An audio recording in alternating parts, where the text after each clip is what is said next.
Boa noite, Francilene. São 19 horas do dia 9 de junho de 2022. Nós vamos dar continuidade aos nossos estudos, né, sobre, né, o Código de Obras do município de Cuiabá. Né. Especificamente, nós estamos estudando a Lei de Uso e Ocupação do Solo Urbano de Cuiabá. Na aula passada, nós começamos a ver ali dentro da Lei de Ocupação do Solo Urbano de Cuiabá as diversas zonas, né, que foram implantadas dentro da cidade, tá? Mas a gente só relacionou essas zonas. É importante você saber, isso foi uma estratégia que nós já vimos lá no Estatuto da Cidade, que é a lei federal. A lei municipal suplementa a lei federal nesse sentido, tá? É uma estratégia de você, digamos assim, urbanizar melhor a cidade, tá? Onde você consiga proporcionar um melhor conforto aos munícipes, né? O dia a dia dos munícipes seja mais funcional e mais harmonioso, tá? Então, por isso que se criou essa estratégia do zoneamento urbano, tá? Eu deixei lá no Guia Acadêmico o mapa completo do município de Cuiabá e todas as suas zonas urbanas. Por que é importante?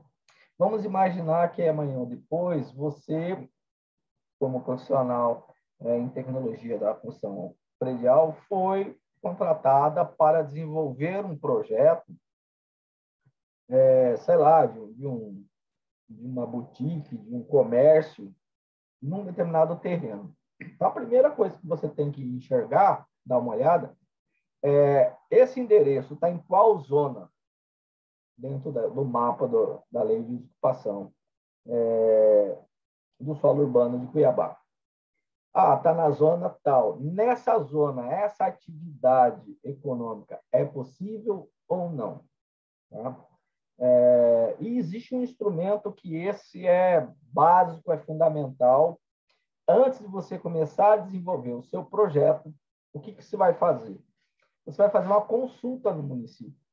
Tá? Então, você vai fazer um croquisinho, dizendo, está aqui o terreno, tem fora de escala, você não precisa nem botar na escala, é um papel mesmo, você faz o croquis mais ou menos do perímetro do terreno, diz quem que são os seus vizinhos, no lado direito, no lado esquerdo, no fundo, na frente, que rua que é, qual é o número dos vizinhos, né? O vizinho é o número 320 e o outro vizinho do outro lado é o número 370. Tá? E aí você diz, olha, eu estou pensando em desenvolver um comércio aqui, que vai ser uma boutique. É possível? Isso aí se chama consulta prévia. E aí o município vai dizer se sim, senão já vai começar a te dar algumas informações relacionadas à zona e relacionadas às questões ambientais. Olha, você tem que ter tal índice de permeabilidade, você tem que ter o afastamento tal, você tem que fazer o alinhamento de testado. Então, todas essas informações virão como resposta da consulta prévia, né? E, a partir daí, você começa a desenvolver o projeto arquitetônico e aí os projetos complementares. E, no final, você vai apresentar para o município e vai solicitar o alvará de obra, a aprovação do projeto de alvará de obra e, em alguns casos, inclusive, a licença prévia e a licença de instalação. Ok? Bom, então, feita essa introdução, vamos continuar, então. Agora, hoje, nós vamos estudar especificamente o que pode e o que não pode em cada zona e a que ela se destina, qual é o objetivo, por que foi criada essa zona dentro do município de Cuiabá, essa zona urbana. Essa zona urbana foi criada com esse objetivo e o que pode ser feito aqui é isso, ok? Em tais condições. Então, é isso que nós vamos ver a partir de hoje. Não sei se a gente vai conseguir ver todas, porque é bastante zona ambiental, mas a gente vai avançando, tá? Então, a primeira zona que nós vamos ver é a zona de uso múltiplo, tá? Também conhecido como ZUM, tá? nessa zona é recomendada a integração dos vários usos e atividades econômicas, desde que compatíveis com a vizinhança. Tá? Qual que é a ideia daqui? Tipo assim, vamos pensar ali no bairro Boa Esperança. Tá? Então, tem determinadas ruas ali que é permitido o comércio. E tem outras ruas que é eminentemente para uso multifamiliar ou unifamiliar. Ok? Então, você vai ver que você vai encontrar ali restaurantes, você vai encontrar posto de gasolina, você vai encontrar farmácia, né? Bares, papelaria. Né? Então, você vai ter várias atividades que são compatíveis com quem reside ali. Tá? E ela mesma faz uma integração naquela Rua 1 do Boa Esperança com a Universidade Federal. E tem alguns comércios ali que eles interagem com os acadêmicos, né? com as pessoas que frequentam, que estudam lá na Universidade Federal, naquela parte ali. Então, esse aí é o tipo de uma zona de uso múltiplo. Tá? Ela está na macrozona urbana de Cuiabá, tá? E fora dela, ou seja, a zona de expansão urbana e as zonas urbanas especiais estão fora dessa zona de uso múltiplo. Onde que está a zona de expansão? É onde existe o interesse da administração municipal que a cidade cresça nessa direção. Então, por exemplo, aonde que está, que a gente consegue perceber em Cuiabá, a zona de expansão urbana? Ali entre o Santa Rosa e os Florais. Você pode notar que vários empreendimentos imobiliários, várias incorporações imobiliárias estão saindo nessa região da cidade. Tá? Então, ali é a zona de expansão urbana. Tá? É onde você fomenta que as incorporações sejam colocadas ali. E as zonas urbanas especiais são zonas que têm alguma característica que dá um determinado destaque. Então, por exemplo, o centro histórico de Cuiabá. Né? A maioria daqueles imóveis são tombados pelo IPHAN, pelo Instituto do Patrimônio Histórico Nacional. Tá? Então, ali, você tem que dar um tratamento diferenciado. Tá? Então, existem vários. Esse eu dei um dos exemplos de uma zona urbana especial. Tá? Então, excetuando a zona de expansão urbana e a zona urbana especial, você vai estar provavelmente numa zona de uso múltiplo. Ok? Bom, aí o que acontece? O que é que pode ser empreendido, o que pode ser incorporado dentro de uma zona de uso múltiplo? Tá? Várias categorias, à exceção da subcategoria chamada alto impacto segregável. Tá? São atividades econômicas que produzem um alto impacto na vizinhança e, portanto, ela tem que ser segregada, ela tem que ser separada numa zona especial. Tá? O grande exemplo de uma zona de alto impacto segregável é onde está o distrito industrial. Tá? Ali é uma zona específica, especial, que é para as atividades de alto impacto segregável. Ok? Bom, de médio impacto, pode ser autorizado? Pode, desde que na análise de localização e na análise de atividade, diga que sim, que pode ser colocado, que o impacto na vizinhança não é tão sensível, tá? Não é tão contundente. Então, é possível sim. Então, vai ser a análise de localização e a análise de atividade que vai dizer se uma atividade econômica da categoria médio impacto pode ser autorizada dentro dessa zona. Ok?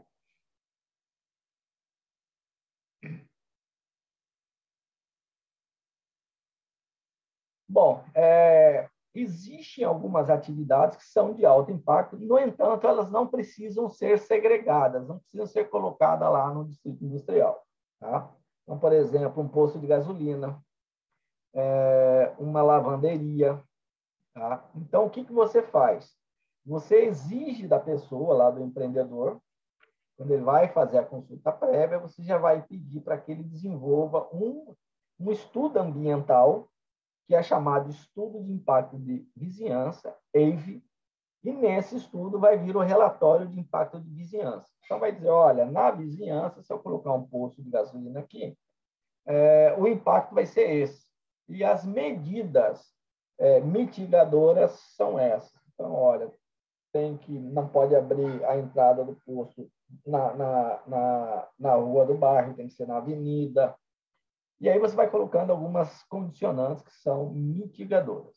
Aí você vai poder desenvolver o projeto arquitetônico com os projetos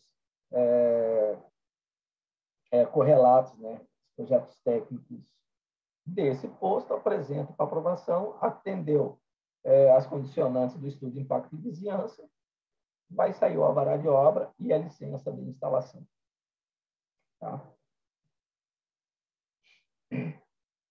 Bom, eu já dei um spoiler do que é uma zona de expansão urbana, que é a ZEX. Tá? É a zona com áreas que não foram parceladas para fins urbanos, são glebas. Tá? No interior da macro zona urbana e é destinada à ampliação da ocupação urbana. Então, você vê ali naquela região entre o Santa Rosa, próximo ali da Ambev, até aquele lado do Florais, que você vai pegar a estrada que vai para a Guia, você vê que você não tem parcelamento lá. Não existe parcelamento do solo ali. Grandes glebas, né?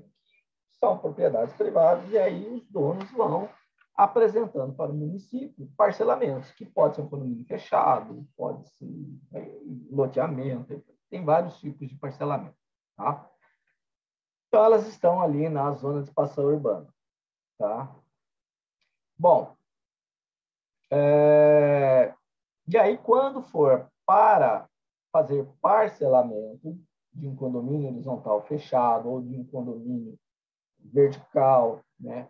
Ou uma mescla dos dois, enfim, se for para ser feita um parcelamento para venda de unidades autônomas familiar e comercial, né? Aí você, né, na hora de fazer o licenciamento da atividade, você segue as regras da zona de uso múltiplo. Porque no final ela vai se transformar lá numa zona de uso múltiplo. Tá? Ela deixa de ser expansão urbana e ela fica sendo já parte da zona urbana. Ela vai integrar a macrozona urbana. Tá? Então, áreas de loteamento, desmembramento, condomínios urbanísticos aprovados na zona de expansão urbana passarão a integrar a zona urbana de uso múltiplo, quando o projeto de parcelamento do solo estiver devidamente registrado em cartório de imóveis. Tá? Então, deixa de ser aquele intervalo entre o perímetro urbano e a zona rural, né? E passa a integrar uma zona de uso múltiplo, ou seja, passa a pertencer à macrozona urbana. Tá? E a partir daí, sai de ITR, que é o Imposto Territorial Rural, e passa a incidir o IPTU.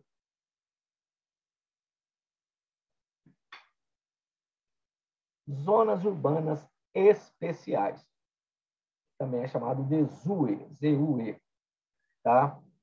Então, aquilo que eu falei lá no início, são zonas cujas características peculiares, pessoais, particulares, recomendam tratamento diferenciado, justificando assim a sua divisão em outras 10 subcategorias. Então, dentro dessa zona urbana especial, vocês vão ver que vão existir 10 subcategorias de zonas urbanas, para cada uma, para atender uma realidade do município de Cuiabá. Lembrando que o município de Cuiabá conta com mais de 300 anos. Então, você vai ter parte de Cuiabá que é do início da ocupação urbana, né, há 300 e tantos anos atrás, e você vai ter parte que está sendo expandida agora, que está no século XXI. Tá? Então, tem que dar tratamentos especiais. Bom, primeiramente é a zona predominantemente residencial, chamada ZPR. Tá? Você vai ver que tem muitos loteamentos aqui, vários loteamentos aqui, que são apenas e tão somente imóveis residenciais. Tá? Houve um momento que saiu muito muita Minha Casa Minha Vida, que era exatamente para isso. Tá? Destinada predominantemente ao uso residencial unifamiliar, será permitido o licenciamento de atividades e empreendimentos das categorias compatíveis e de baixo impacto. Tá? Então, por exemplo, ali na saída para Chapada, né, ali é uma zona, tem uma zona ali, uma ZPR, que é predominantemente residencial. Mas ali dentro é permitido você colocar um açougue, entendeu? Você colocar uma vendinha. Então, essas coisas são permitidas, tá? Porque são categorias compatíveis e de baixo impacto. Tá? E aí essas atividades elas serão analisadas pela Câmara Técnica de Gestão Urbana integrada, tá? E ela vai analisar apenas e tão somente quando for categoria de médio impacto. De baixo impacto e compatível, o próprio município decide, autoriza e acabou. Quando for de médio impacto, vai para essa Câmara Técnica, tá?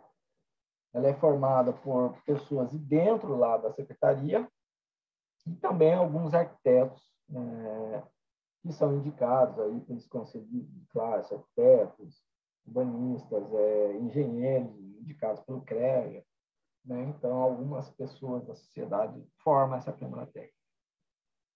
Zona Central, tá? De configuração nuclear, ou seja, do núcleo, caracterizados por sua função polarizadora de atividades e empreendimentos diversificados. E aí, essa zona central ela se divide em dois tipos, tá? A zona da área central, chamada ZAC, formada por parte do centro da cidade e é uma zona caracterizada pelo alto grau de concentração e complexidade das funções urbanas. Então, ali na zona central, você vai ter desde uma riachuelo, como uma igreja, como casarios antigos. Ruas estreitas. Tá?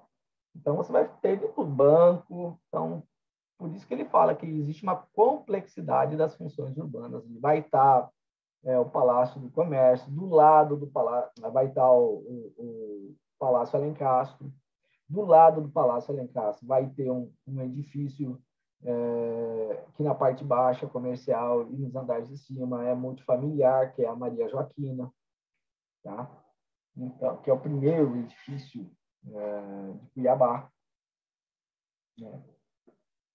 Zona dos centros regionais ou subcentros, chamado ZCR, formada por desdobramentos funcionais da área central, localizados em pontos especiais do espaço urbano. Então, por exemplo, ali no São Gonçalo Beira-Rio, é uma zona de centro regional. Tá?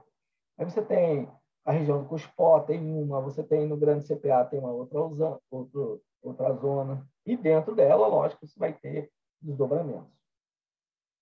A aprovação de atividades e empreendimentos de médio impacto nas zonas centrais fica condicionada ao atendimento às exigências da análise de atividade. Tá? De baixo impacto, tranquilo.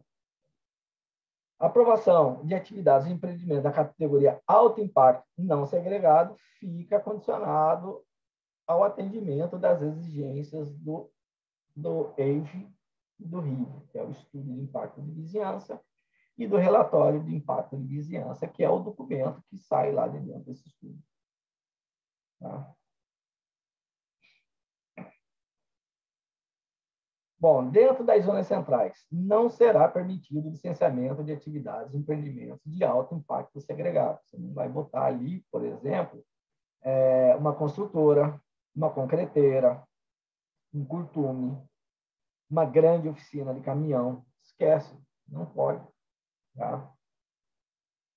Será permitida a reutilização de prédios urbanos para fim de moradia ou declarados de interesse público, para fins de desapropriação, subutilizados na zona de interesse histórico, para implementar a revitalização da área central da capital. Isso é um problema que tem aqui no município de Cuiabá, que existem muitos prédios, principalmente ali na Getúlio Vargas, que foram abandonados, foram fechados e abandonados. Tá? E existe também muitos casarios ali naquele centrinho onde Cuiabá começou, que também está fechado e está abandonado. Tá? O que acontece nesses casarios antigos, lá do início da formação urbana de Cuiabá, lá 300 anos atrás? Esses casarios hoje têm dezenas de herdeiros. Tá? E você não consegue, o município não consegue exigir ou impor que os herdeiros façam a recuperação da fachada, dê a manutenção desses casarios, que compõem a parte histórica de Cuiabá. Tá? Porque um fala, não é só meu, tem mais um monte de herdeiro, o fulano nunca te paga nada, eu não vou pagar sozinho, aquela história que a gente já conhece bem, que toda a família tem. Tá? Então, o que acontece? Essa lei de uso e ocupação do solo urbano de Cuiabá, que é a mais recente, sensível a essa realidade, ela já autoriza o município, quando tiver orçamento para isso, para fazer a desapropriação por interesse público. Então, você avalia o casario e deposita em juízo o valor dele, e os herdeiros que vão lá brigar entre si para ver se eles concordam com o valor e dividir entre eles. E o município, a partir do momento que ele deposita o valor dessa indenização, ele já pode entrar na posse do imóvel e começar a fazer a recuperação para fins de preservação do patrimônio histórico. Ok? Vou só dar uma saidinha aqui e eu vou tirar este cara aqui que me incomoda. Tá? Parece que tem uma aqui também. Será que eu sou perfeccionista aqui? Não. Então, vamos lá. Vamos continuar. Tá? Bom, quando a revitalização proposta versar em área de centro histórico, os projetos técnicos deverão ser previamente submetidos à apreciação do IPHAN, tá? E do órgão municipal competente. O IPHAN é o Instituto do Patrimônio Histórico Nacional, tá? Histórico e Arquitetônico Nacional. Ele foi criado por um decreto presidencial na época do Getúlio Vargas, na década de 30, e é o único órgão que eu conheço que das suas decisões não cabe revisão judicial. Tá? A partir do momento que ele decidiu, mesmo que se ele tentar levar para a justiça, você não consegue colocar, porque nessa lei que o criou não permite. Tá? O restante, qualquer outro ato da administração, você pode levar para o Poder Judiciário. Então, nessa situação, você não pode fazer nada ali no Centro Histórico do Cuiabá sem antes o IPHAN autorizar. E por o IPHAN autorizar, ele quer ver os projetos, ver como que vai ser essa restauração, essa revitalização e tudo mais. Que atividade você depois pretende colocar ali, tá? Às vezes, você quer fazer uma atividade, eu quero colocar um cinema. O IPHAN fala não, porque esse cinema vai gerar uma vibração que pode derrubar os prédios antigos do lado. Então, tem tudo isso. Tá? Aquele famosa, não sei se você se lembra, aquela história que teve na época do governo Pedro Táxi, do tal da Praça da Banana. Tá? Que é aquele trechinho de terra ao lado do morro, que tem umas casinhas ao lado do Morro da Luz e na frente, do outro lado, na frente da Igreja do Rosário. Tá? Na obra do VLT, o VLT, a linha 2 do VLT, se um dia ele for realizado, ele sobe costeando, assim, bem do lado do Morro da Luz. Então, ele independe da existência daquela Ilha da Banana naquele local que ele está ou não. Tá? Para o VLT, tanto faz se a Ilha da Banana está ali ou vai sair dali, que é a linha do outro lado da rua. Quando foi feito todo o projeto do VLT, o IPHAN pediu foi um pedido do IPHAN, não foi nenhuma ordem do IPHAN, e o consórcio da LT aceitou esse pedido do IPHAN, de que fosse feita a desapropriação da Ilha da Banana, tinha várias casinhas ali, tinha até um pessoal que invadiu umas casas abandonadas lá, enfim, era um troço meio estranho que tinha lá,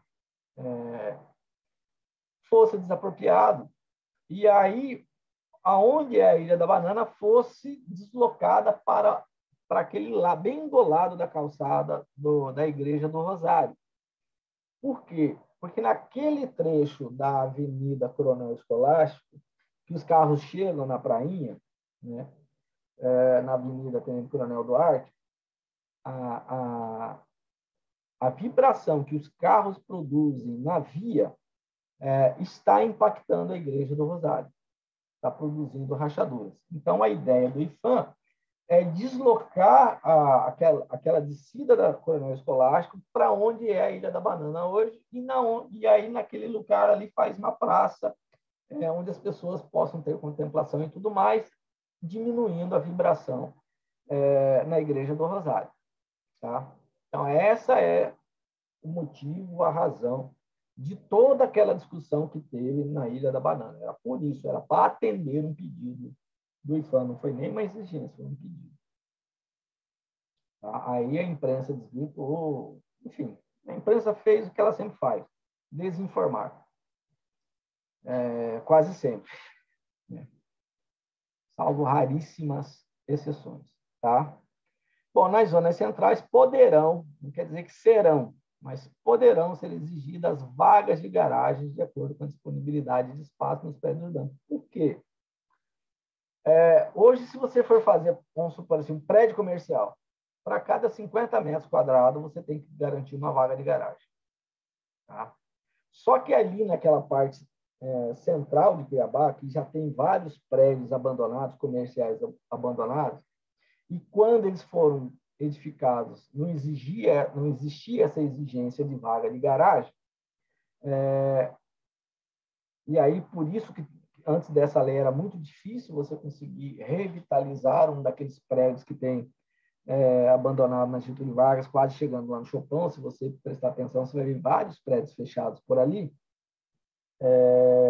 Então, precisava de uma lei flexibilizando essa exigência que existe nas outras zonas. Tá? Então, assim, se houver a possibilidade de você revitalizar um daqueles prédios, e qual que é a ideia daqueles prédios?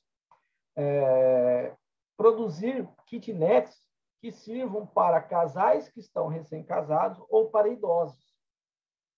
Tá? Ou seja, quem está começando a vida e quem está terminando a vida, para poder morar. E aí você reocupando esses prédios, você aquece, inclusive, toda a parte comercial ali do lado. Né?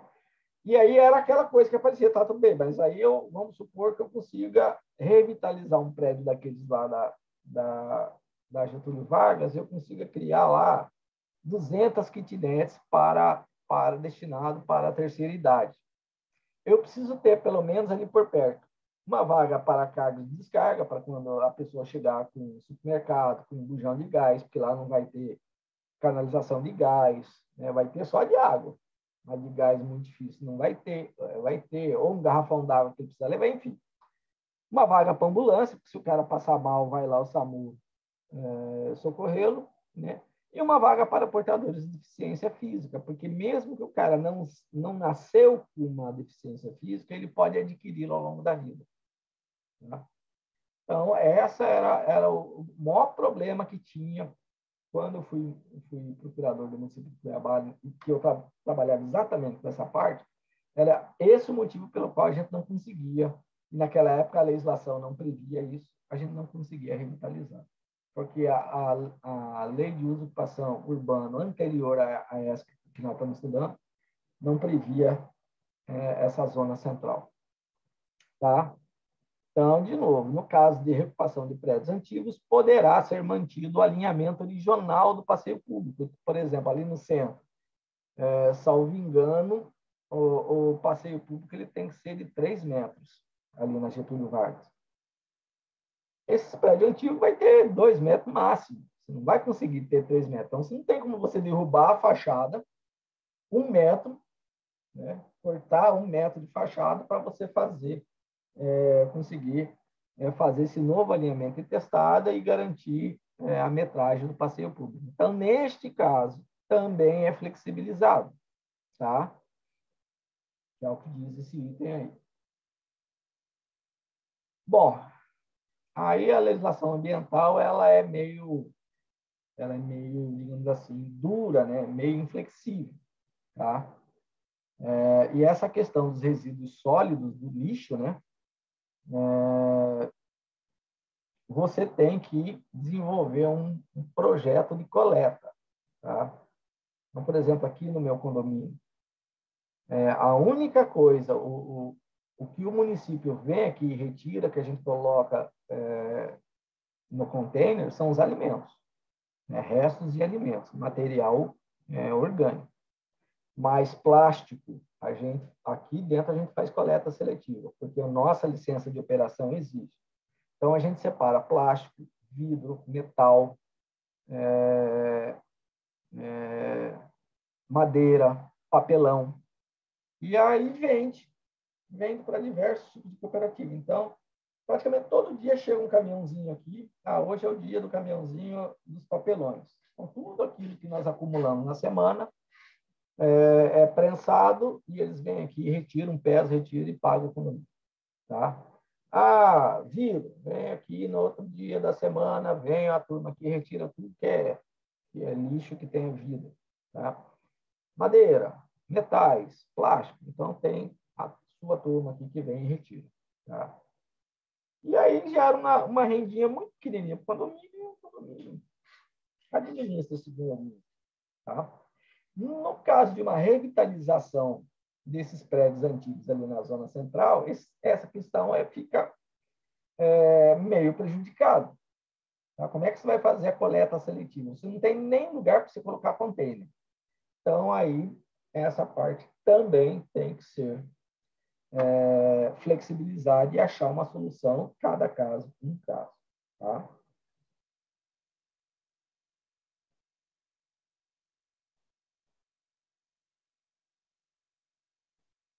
Bom, esse também é outro problema, tá? Que é a questão da água de chuva. Deixa eu organizar esse espaço aqui. Passado.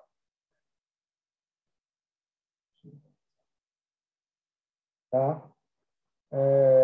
Qual que é a ideia daqui? É você evitar enxurradas. Tá? A gente assiste, vira e mexe você vê na televisão, quando dá aqueles chuvões lá no Rio de Janeiro e São Paulo, alaga tudo. Tem região de São Paulo que fica com 2 metros de água. Aí leva umas 3, 4 horas para escoar essa água. Tá? E na época que foi construído, não se preocupava com isso. Né? Hoje, as cidades, né, e aí o Estatuto da Cidade, que é recente, né, que é do início da década de 2000, já pensou em evitar, começar a organizar as cidades, quando elas forem expandindo o seu tamanho, né, a sua zona urbana, que você vá preocupando com essa questão da água de chuva. Tá? E aí criou-se um conceito que eu vou escrever aqui, que nós vamos ver mais na frente, que é o índice de permeabilidade. Tá? E aí cada zona vai ter um índice de permeabilidade. O que é esse índice de permeabilidade? A gente já deu até o conceito lá atrás. Tá? É uma proporção ou é uma porção. Tá? Então, é uma porção em percentual da área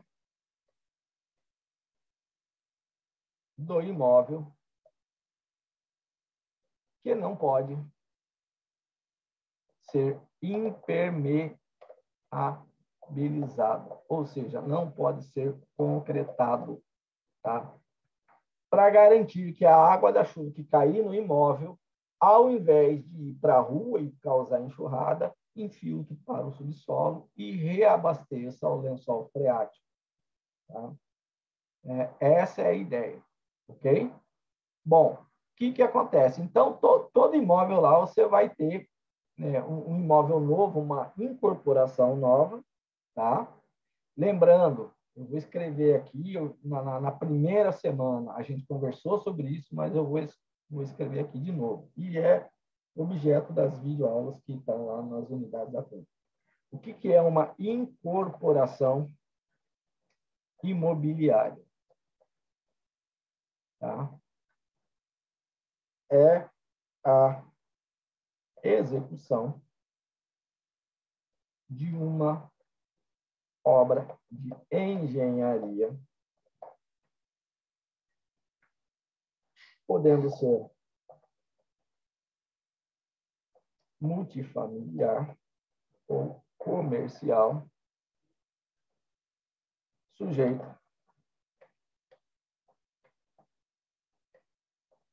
a uma legislação específica que permite ao incorporador a venda antecipada das unidades autônomas, ou seja, a venda ainda a nível de projeto, tá? Ok? Essa legislação, ela vai, quando você olhou ali a videoaula, ela vai exigir todos os projetos arquitetônicos.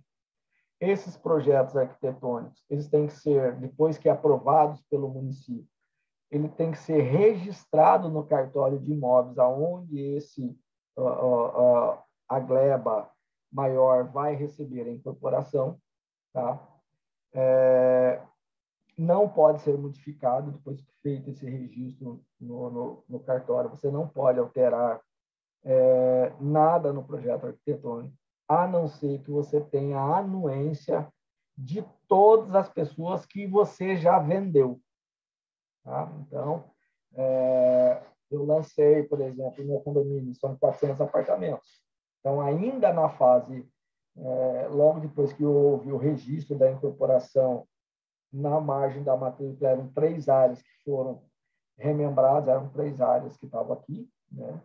Foram remembradas em uma só, e aí, dentro dessa nova área, foi feito o projeto de incorporação de 4 torres multifamiliares, cada torre com 100 apartamentos.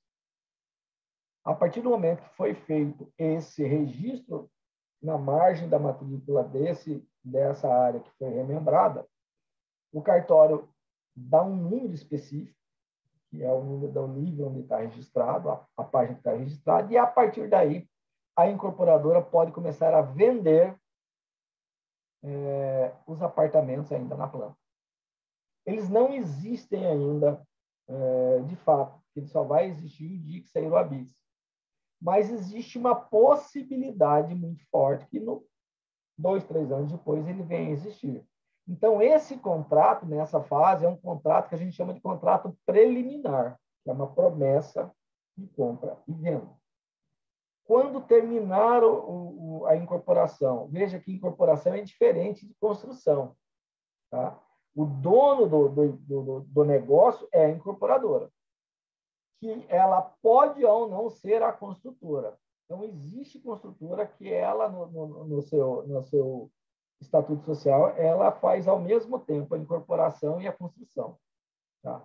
Mas existem umas que são só incorporadoras. Aí ela vai contratar uma construtora. A construtora ela não é dona do negócio.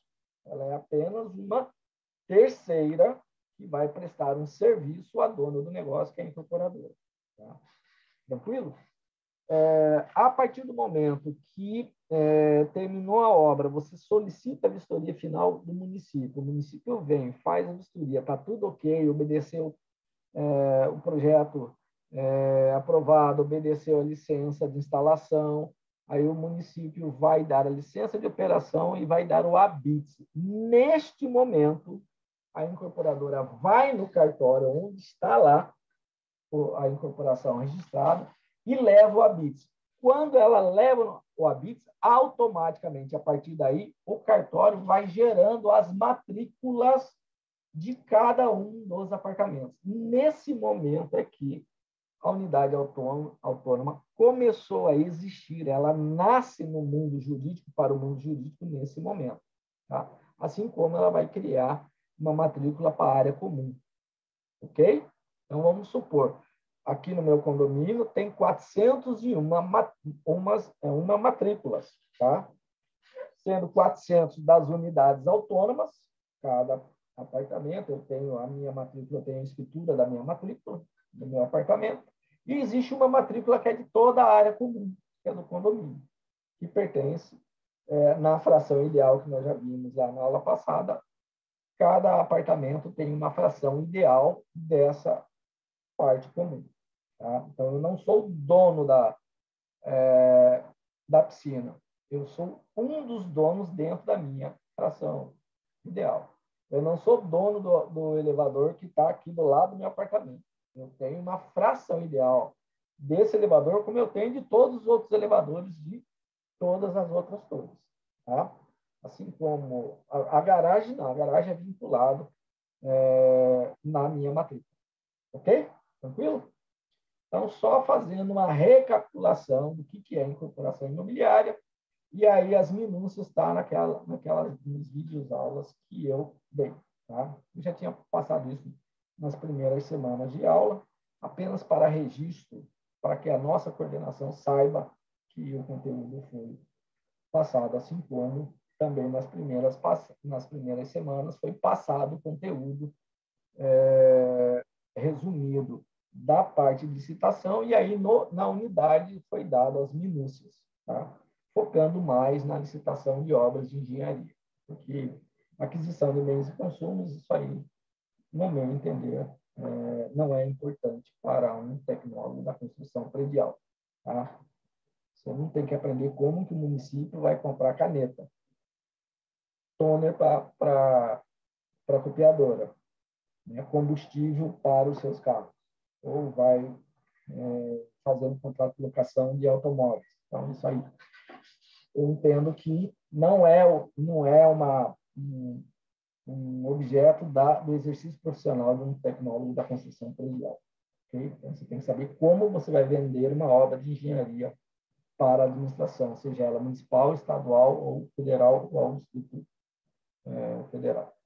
Beleza? Então, só para ficar registrado, para a coordenação do curso Ter Ciência, que os conteúdos foram passados nas primeiras semanas, porque esse outro conteúdo eu sabia que era muito detalhado, muito demorado, eu dediquei mais tempo para isso. Tá? Para esse parte do...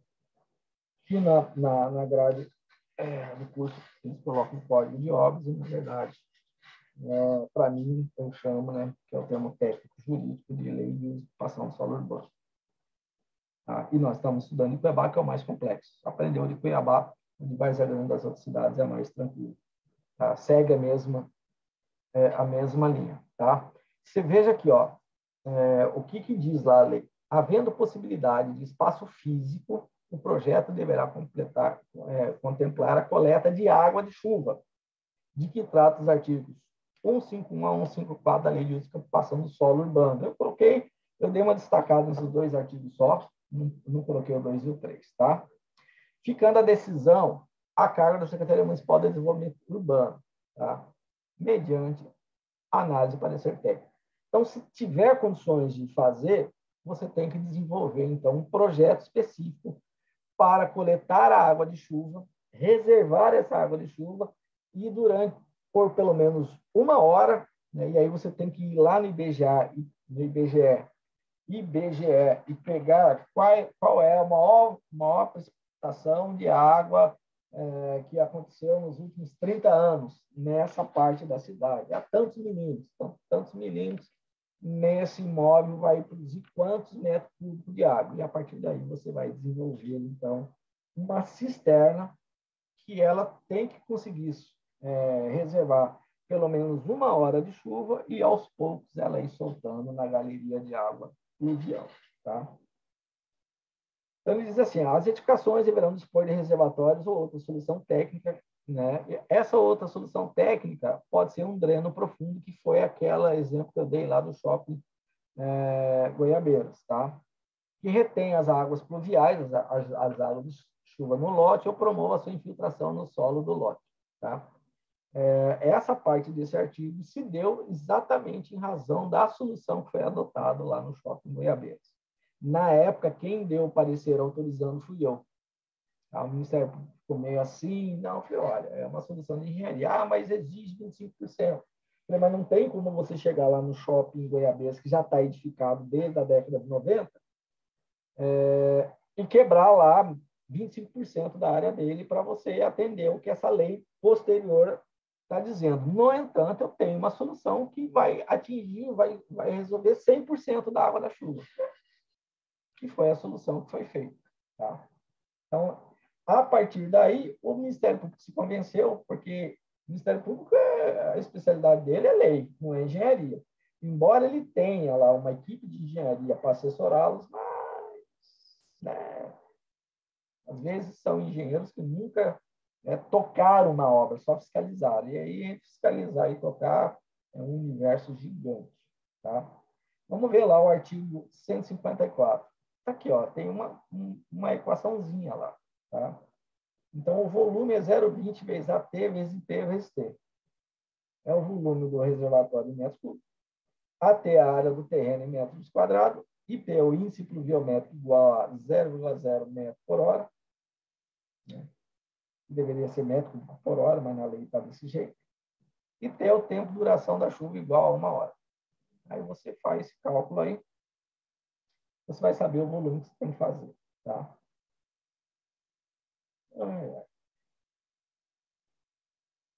Então, você vê que tem muitos detalhezinhos de engenharia. Tá?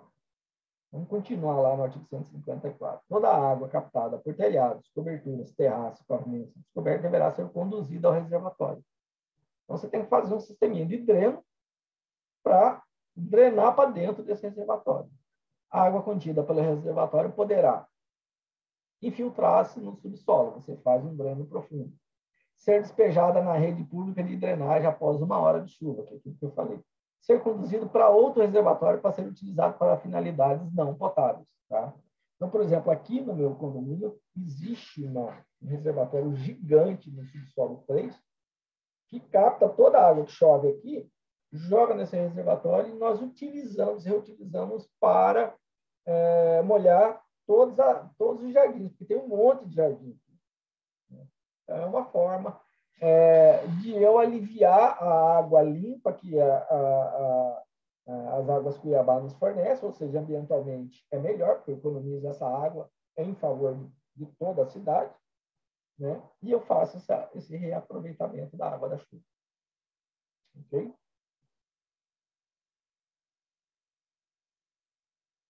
Você vê que eu ainda estou lá na zona central, tá?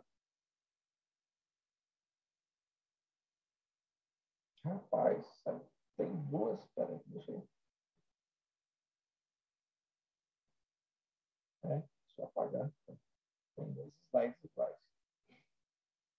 Vamos lá.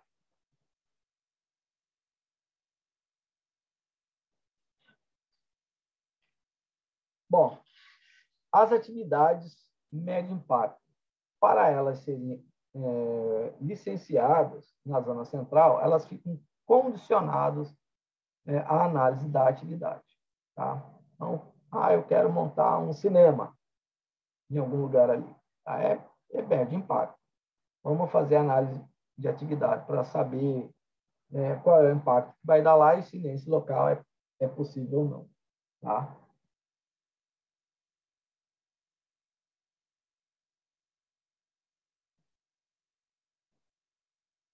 Bom, no centro regional, segue as mesmas exigências de licenciamento da zona central. Tá? Então, eu vou lá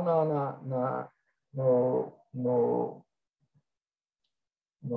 São Gonçalo Beira-Rio, por exemplo, que é o exemplo que eu dei, que é uma parte bem histórica de Cuiabá. Segue, qualquer atividade lá vai seguir as exigências da zona central. Tá?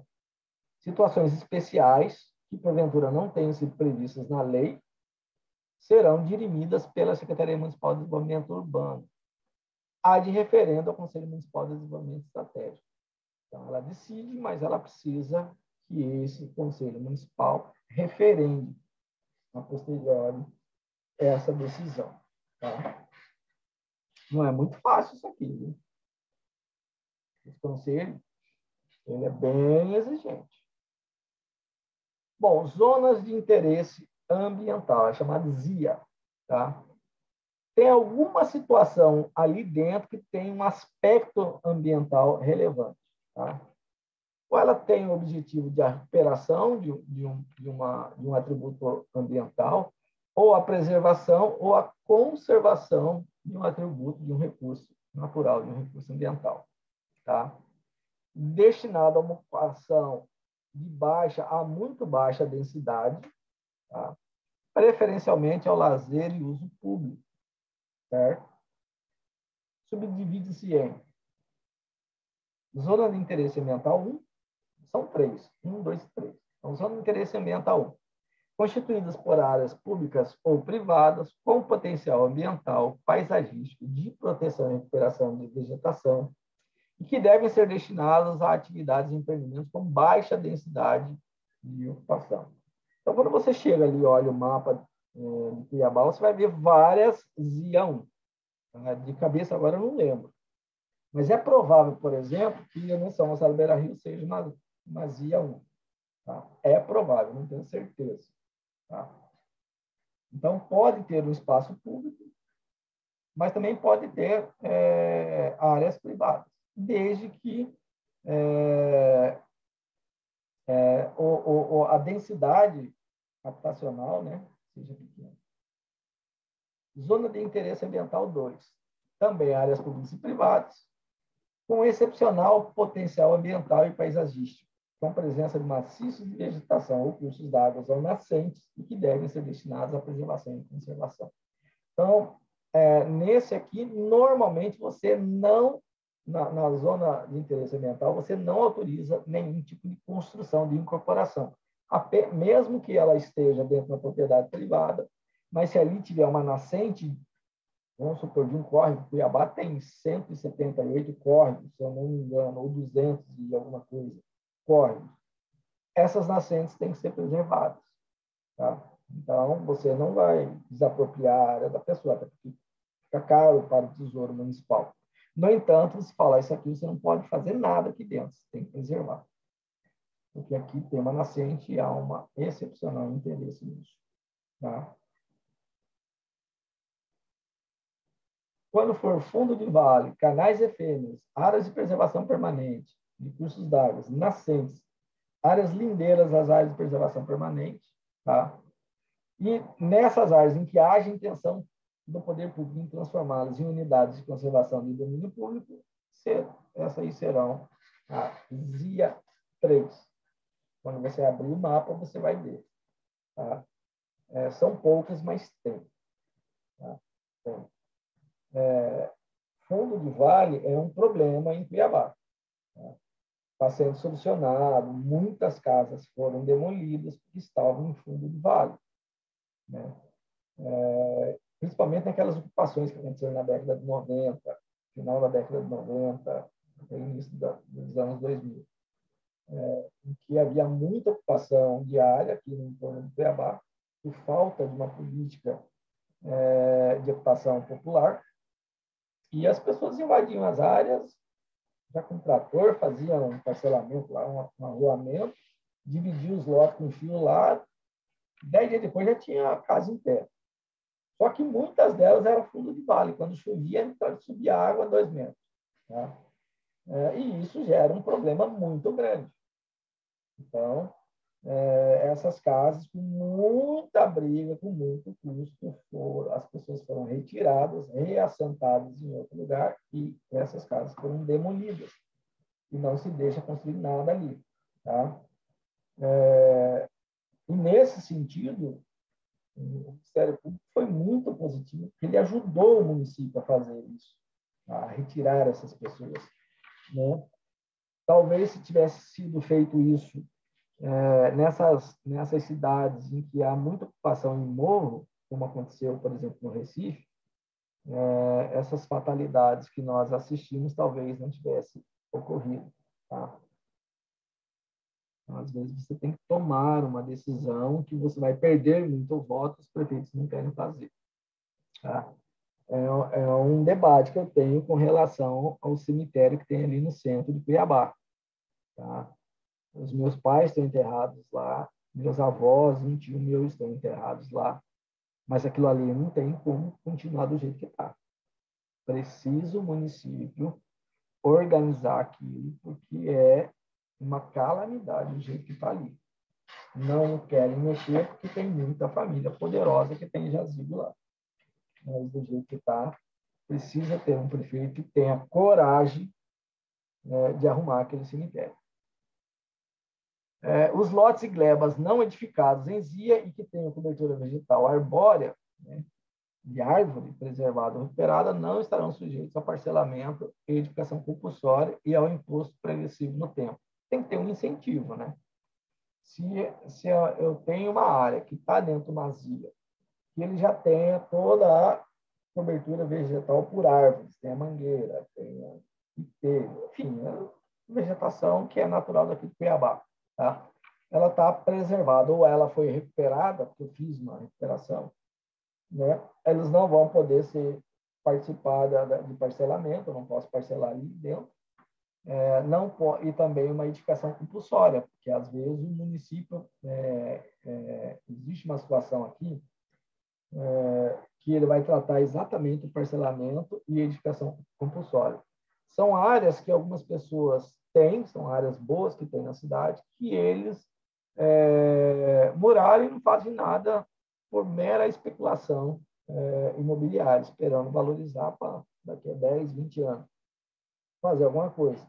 Então, existe esse instrumento que foi criado no Estatuto das Cidades, que permite ao município impor um parcelamento ou uma edificação compulsória e a partir daí, ele implanta um imposto, um IPTU progressivo. De tal forma que, se em 10 anos o dono do imóvel não fazer o parcelamento, seja um loteamento ou um condomínio horizontal fechado ou vertical, ou não fazer uma edificação, o valor do imposto é o valor da indenização por uma desapropriação do lote.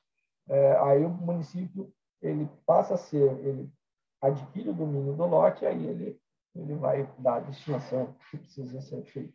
Tá? Eu não lembro de ter visto isso em Cuiabá, pelo mesmo motivo que ninguém resolve o problema lá do cemitério. Tá? Porque normalmente as pessoas que têm essas áreas para especulação imobiliária são grandes incorporadoras e grandes construtoras. Né? E aí, a administração normalmente não mexe com isso. Tá? Estou fazendo uma crítica, não estou dizendo que está certo, está errado, estou dizendo uma constatação. Áreas de preservação permanente, também chamada de APP, elas deverão observar o disposto no Código Ambiental estadual, municipal e legislação federal pertinente. Então, dependendo do curso d'água, do tamanho do curso d'água, é o tamanho da faixa de APP. Tá? Se for uma nascente, também tem uma APP, 50 metros em torno da nascente, tem que manter a vegetação de mata ciliar. Por quê? Porque é a mata ciliar que faz com que a nascente insurja. Mas se você tirar a mata ciliar, a nascente seca. Aí você revegeta, ela volta. Tá? E aí você assegura os cursos d'água. Tá? Bom, atividades de alto impacto segregado, esquece que não será licenciado dentro de uma zia. Tá? Então, por exemplo, tem uma parte ali no Distrito Industrial, próximo daquele aeroporto que tem lá no fundo, que vizinho, lindeiro do aeroporto, acho que é uma ZIA 2. Então, assim, você não consegue expandir o Distrito Industrial por conta dessa ZIA 2. Foi colocada lá. Por que colocaram aquilo ali, até hoje eu não entendi. Porque eu não vi nada de relevante sob o ponto de vista ambiental que justificasse uma ZIA 2 ali, mas tem. Tá? O licenciamento de atividades da categoria médio impacto aí fica sujeito à análise de atividade e análise de localização. Tá? Para ser autorizado, isso tudo eu estou falando a nível de ZIA 1. Aprovação de atividades e empreendimentos de alto impacto não segregado nas IAs, condicionado a estudo de impacto de vizinhança, que é um estudo ambiental. Tá? E o relatório de impacto de vizinhança, que está ali, que é o resultado desse estudo. Tá?